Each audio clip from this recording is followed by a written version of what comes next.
শ্রীলঙ্কার বিপক্ষে ম্যাচেই কি লিটন দাস পারবেন সাকিব আল হাসানকে ছাড়িয়ে যেতে?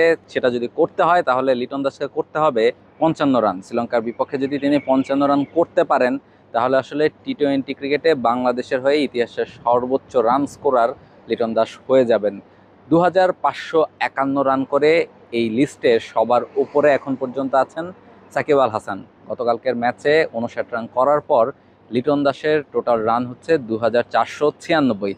তার মানে আর 55 রান করলেই তিনি সাকিব আল হাসানকে ছুঁয়ে ফেলবেন এবং 56 রান করলে তিনি সাকিব আল হাসানকে ছাড়িয়ে যাবেন। সেটা কি সম্ভব? কেন বলছি যে শ্রীলঙ্কার বিপক্ষের ম্যাচেই সেটা করতে পারবেন কিনা, কারণ লিটন আসলে যে ধরনের ফর্মে রয়েছেন তাতে আসলে সেটা যদি তিনি করতে না পারেন সেটাই খানিকটা অবাক করার মতো বিষয় হবে। কারণ প্রায় প্রতি ম্যাচেই তার ব্যাট থেকে কিন্তু রান আসছে। শ্রীলঙ্কার বিপক্ষে যে টি-20 সিরিজটা বাংলাদেশ খেলেছিল সেখানে তিনি রান পেয়েছেন। নেদারল্যান্ডের বিপক্ষে ঘরের মাঠে যে সিরিজটা বাংলাদেশ কেবলই খেলে এসেছে সেখানে তিনি রান পেয়েছেন দুটো ম্যাচে।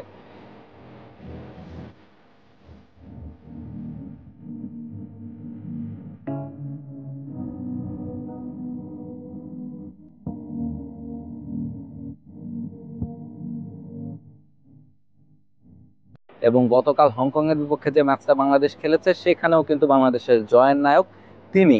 ফলে রানে তিনি আছেন এবং লিটন দাসের মতো ব্যাটার যখন রানে থাকেন তখন আসলে ওই যে 50, 55, 56 রান খুব একটা বড় ফ্যাক্টর না। তিনি যখন ব্যাটিং করেন, যখন তিনি রানে থাকেন তখন আসলে দলের জয়টা অনেক সহজ হয়ে যায়, যেমনটা গতকালকে হয়েছে।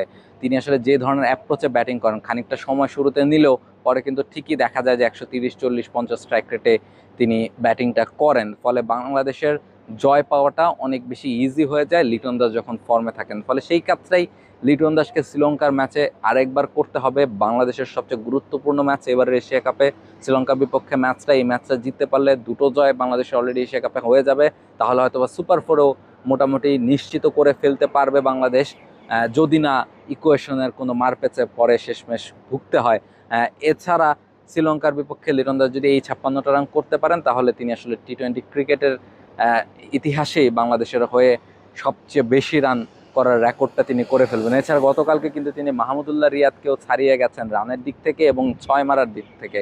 বা টি-20 ক্রিকেটে বাংলাদেশের হয়ে সবচেয়ে বেশি ছয় মেরেছিলেন মাহমুদুল্লাহ রিয়াদ এবং সেই রেকর্ডটা কিন্তু তিনি ছাপিয়ে গেছেন এবং এখন 78টা ছয় নিয়ে সবার উপরে তার নামটা রয়েছে।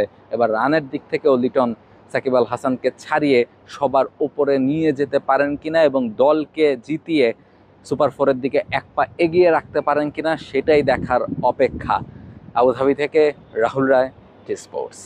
For more updates, subscribe to our YouTube channel and click on the bell icon. Follow us on Facebook and Instagram. Download T Sports app to enjoy exciting games and highlights.